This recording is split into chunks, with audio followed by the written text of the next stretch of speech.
بسم اللہ الرحمن الرحیم نحمدہ ونصلی علی رسولہ الکریم اما بعد۔ آج 10واں خطاب شروع کر رہے ہیں۔ اس سے پہلے 9 خطاب گزر چکے ہیں۔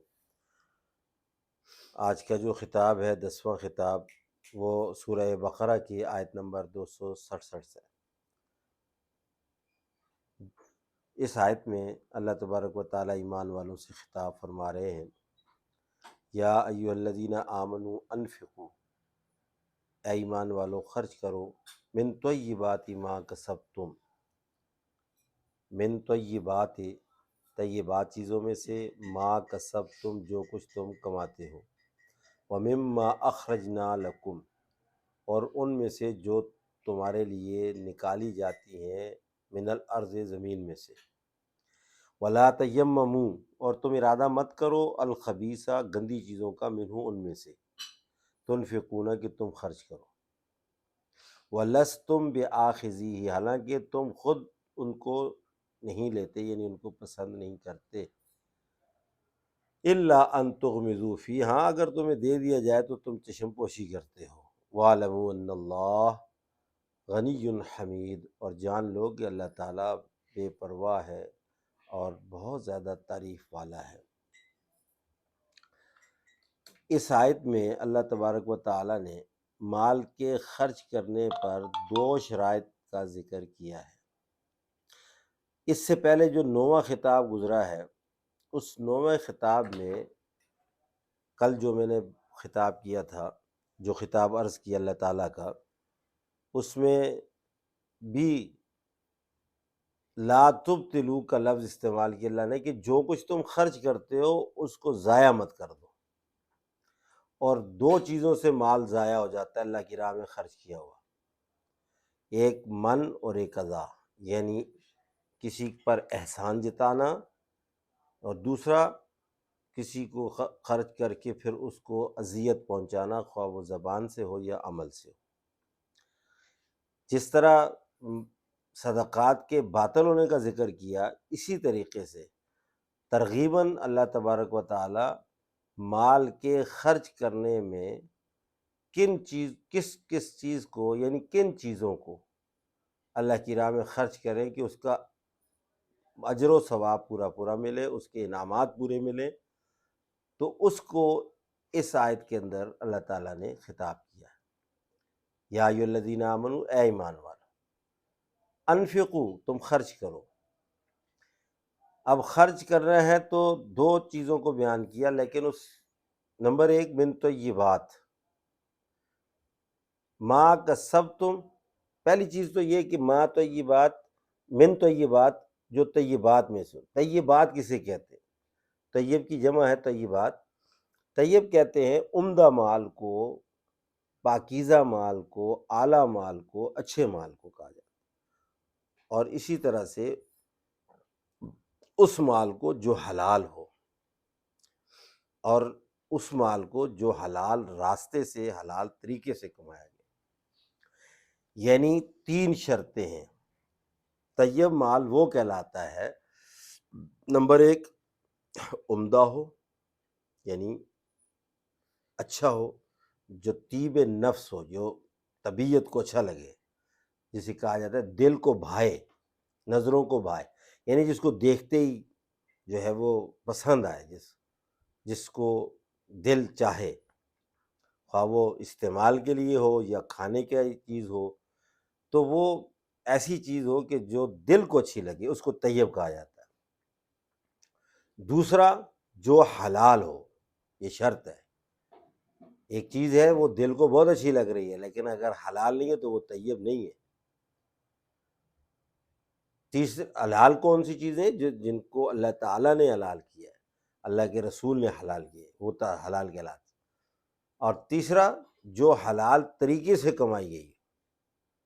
اب ایسی چیزیں جو دل کو بڑی اچھی لگ رہی ہے اور وہ حلال بھی ہے لیکن حلال ذریعے اور طریقے سے نہیں آئی تو وہ بھی طیب نہیں ہوگی۔ اب مثال کے طور پر، اب بکری ہے، بکرا ہے، سب کو اچھا لگتا ہے، کھانے میں بھی اچھا لگتا ہے اور حلال بھی ہے، لیکن اگر وہ چوری کا ہے، کسی کا چرا کے لے آئیں، تو ظلماً کسی سے چھین کر کے لے آئیں، تو یہ طیب نہیں ہوگا۔ 3 شرطیں ہیں، یہ یاد رکھنے کی ہیں۔ علماء نے لکھا ہے کہ عمدہ مال ہو، طیب کہتے ہیں اس مال کو جو عمدہ ہو، دل کو بھائے، اچھا لگے، پاکیزہ ہو۔ دوسری شرط وہ حلال ہو، اور تیسری شرط حلال طریقے سے کمایا ہوا ہو۔ یہ 3 شرطیں ہیں من طیبات۔ اور اس کے بعد کہا ما کسبتم، اب جو کچھ تم کماتے ہو، پہلی وَمِمَّا أَخْرَجْنَا لَكُمْ، اور وہ چیزیں جو زمین سے تمہارے لیے نکالی جاتی ہیں۔ اچھا، یہ بات بعد میں عرض کروں گا، پہلے یہ کہ انفقوا من طیبات۔ اب یہ جو 3 باتیں میں نے عرض کی ہیں، عمدہ ہو، حلال ہو، اور حلال ذریعے سے کمائی گئی، یہ جیسے 3 شرطیں ہیں نا طیب ہونے کی، اسی طرح سے یاد رکھیے گا کہ جو اللہ تعالیٰ نے حکم دیا ہے نا کہ اللہ کی راہ میں خرچ کرو، اس کے 3 مقصد ہیں۔ کون سے 3 مقصد ہیں؟ پہلا مقصد یہ ہے کہ غریب کی مدد ہو۔ اب وہ غریب کی مدد اسی وقت ہوگی کہ جب مال طیب ہوگا، یعنی عمدہ ہوگا، اچھا مال ہوگا۔ اگر گھٹیا مال، ناپاک مال، یعنی گلا سڑا ہوا مال اگر کسی کو دیں گے تو وہ غریب کی کیسے مدد ہوگی؟ جو نہ کھانے کے قابل ہو، نہ وہ رکھنے کے قابل ہو، نہ استعمال کے قابل ہو، تو اس سے غریب کی مدد ہی نہیں ہوگی۔ تو پہلا مقصد یہ ہے خرچ کرنے کا کہ آپ جو خرچ کر رہے ہیں اس سے غریب کی مدد ہو۔ تو مدد تب ہوگی جب کہ مال طیب ہوگا، عمدہ ہوگا، اچھا ہوگا۔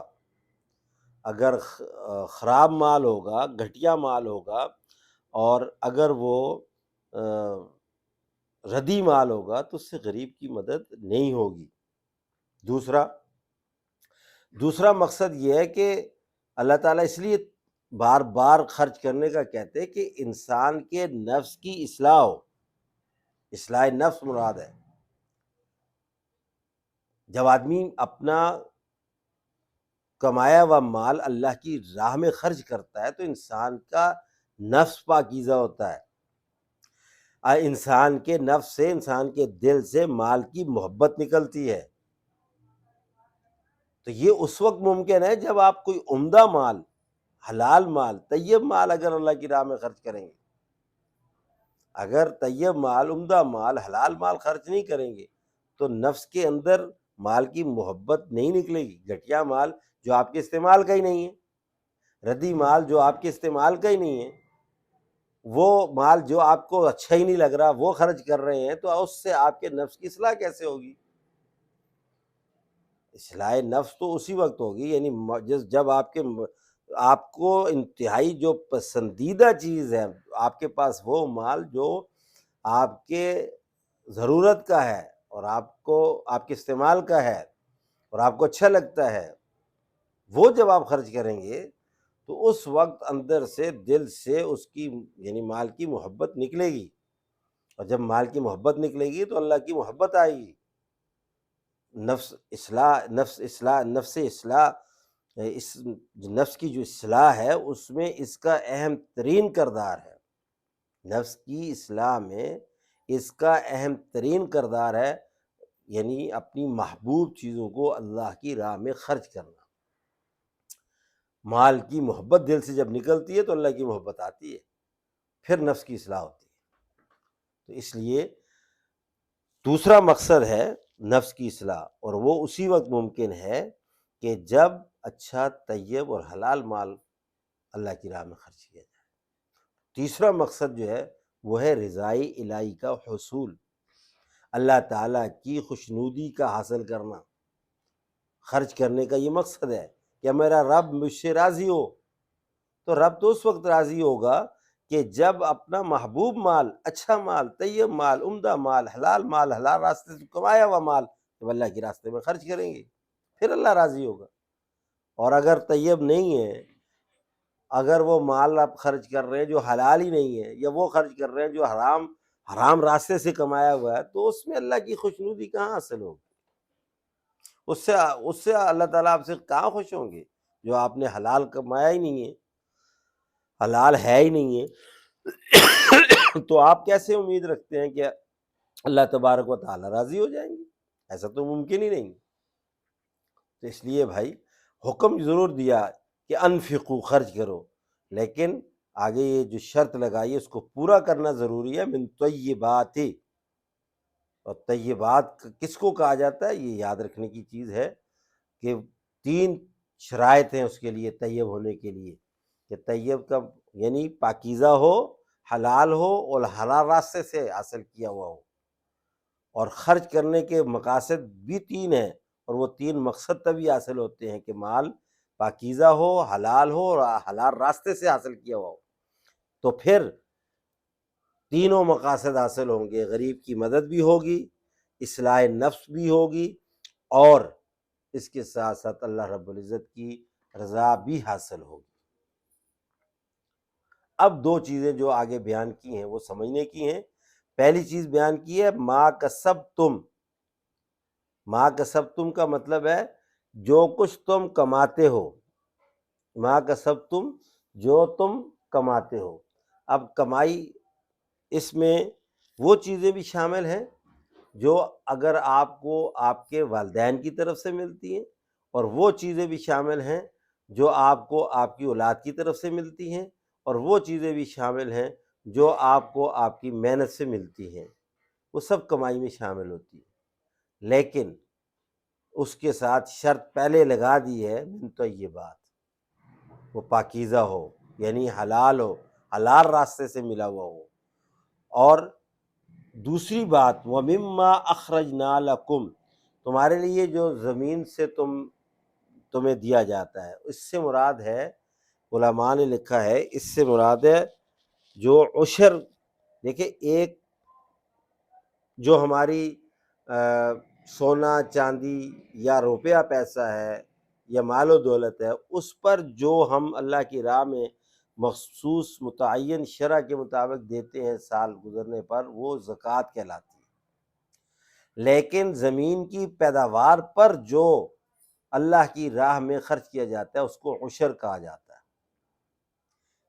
جو زمین کی پیداوار یعنی فصل پر جو خرچ کیا جاتا ہے، اور فصل کے ہونے پر ہی چونکہ ہوتا ہے، تو اس کو عشر کہا جاتا ہے، 10واں حصہ۔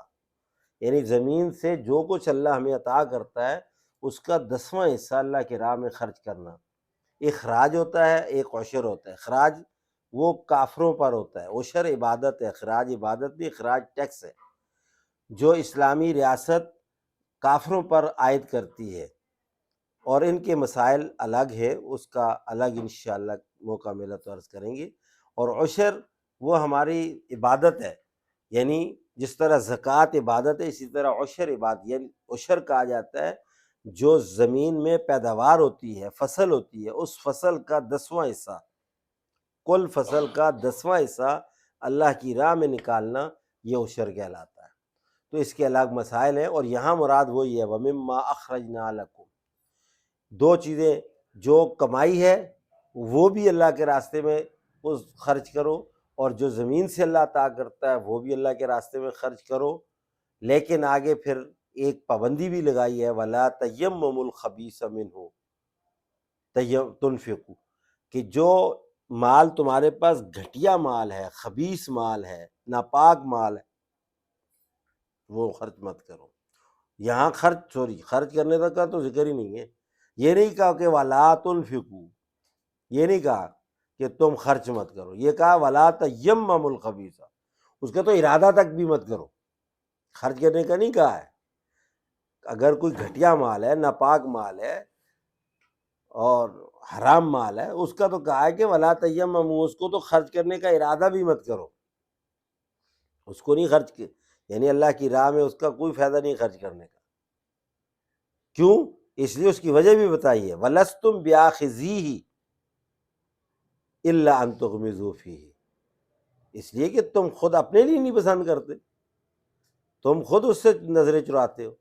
جب ایک چیز جو کہ تمہیں خود پسند نہیں ہے، خود نظر چراتے ہو جس چیز سے، جس سے خود پہلو تہی کرتے ہو، تو وہ دوسروں کو کیوں دیتے ہو؟ اسی لیے اللہ تبارک و تعالیٰ نے چوتھے پارے کے شروع میں کہا لن تنالوا البر حتی تنفقوا مما تحبون. نیکی کے اعلیٰ درجے کو تو تم اسی وقت پہنچ سکتے ہو جب کہ تم اپنا محبوب مال اللہ کی راہ میں خرچ کرو. جو چیز تمہیں پسند ہے، اپنی پسند والی چیزیں جب اللہ کی راہ میں خرچ کی جاتی ہیں، پھر اللہ رب العزت اس کو اپنی بارگاہ میں قبول بھی فرماتے ہیں. تو آخر میں فرمایا وَاعْلَمُوا أَنَّ اللَّهَ غَنِيٌّ حَمِيدٌ. یہ جان لو اچھی طریقے سے کہ اللہ تعالیٰ بے نیاز ہے اور بہت خوبیوں والا ہے. یعنی وہ تمہارے وہ بات وہی لا ينظر الى صورکم واموالکم. اللہ کے نبی نے فرمایا اللہ تعالیٰ تمہاری صورتوں کو، تمہارے مالوں کو نہیں دیکھتا، ولکن ينظر الى قلوبکم. اللہ تمہارے دلوں کو دیکھتا ہے. وہ بڑا بے نیاز ہے، اس کو یہ پرواہ نہیں ہے، وہ تو دینے والا ہے. زمین و آسمان کو جب پیدا کیا ہے اور زمین و آسمان میں سب کچھ پیدا کیا ہے، وہ محتاج نہیں ہے، محتاج ہم ہیں. وہ بے نیاز ہے، اس کو ہمارے خرچ کرنے کی، ہماری عبادتوں کی پرواہ نہیں ہے. ہمیں اب ضرورت ہے اس بات کی کہ ہم ثواب حاصل کر لیں، ہم اجر حاصل کر لیں، ہم انعام حاصل کر لیں، ہم اللہ کی معرفت حاصل کر لیں، ہم اللہ کی محبت حاصل کر لیں، ہمارے دلوں سے دنیا کی اور مال کی محبت نکل جائے، ہماری اصلاح ہو جائے، ہماری آخرت بن جائے، ہمیں اجر و ثواب مل جائے. اللہ تو غنی ہے، اللہ تو بے نیاز ہے، اس کو کسی کی ضرورت نہیں ہے. اور پھر وہ حمید ہے، بڑی خوبیوں والا ہے. یہ تو ہمیں ضرورت ہے کہ ہم خوبیوں والے ہیں، وہ تو پہلے سے ہی خوبیوں والا ہے. وہ تو سب پہ خرچ کرتا ہے. وہ تو ان کو بھی دیتا ہے کہ جو اس کا کلمہ ہی نہیں پڑھتے، وہ تو ان کو بھی دیتا ہے کہ جو اس کا نام ہی نہیں لیتے. وہ تو ان کو بھی کھلاتا ہے، کبھی بھوکا نہیں سلاتا کہ جو اس کو یاد ہی نہیں کرتے. یاد تو دور کی بات ہے، جو اس پر ایمان ہی نہیں لاتے، جو اس کو مانتے ہی نہیں ہیں، جو اس کے قائل ہی نہیں ہیں، ان کو بھی کبھی بھوکا نہیں سلایا. وہ تو بڑی خوبیوں کا مالک ہے. مسئلہ تو ہمارا ہے، ہم تو کچھ بھی نہیں ہیں. ہمیں اپنے اندر خوبی پیدا کرنی ہے کہ ہمیں اس نے جو کچھ دیا ہے، ہم بھی اس کے نائب ہیں، اس کے خلیفہ ہیں. ہم اس کے راستے میں خرچ کریں تاکہ ہم بھی خوبیوں والے بنیں. اللہ تبارک و تعالی ہمیں عمل پیرا ہونے کی توفیق عطا فرمائے. وآخر دعوانا الحمدللہ رب العالمین.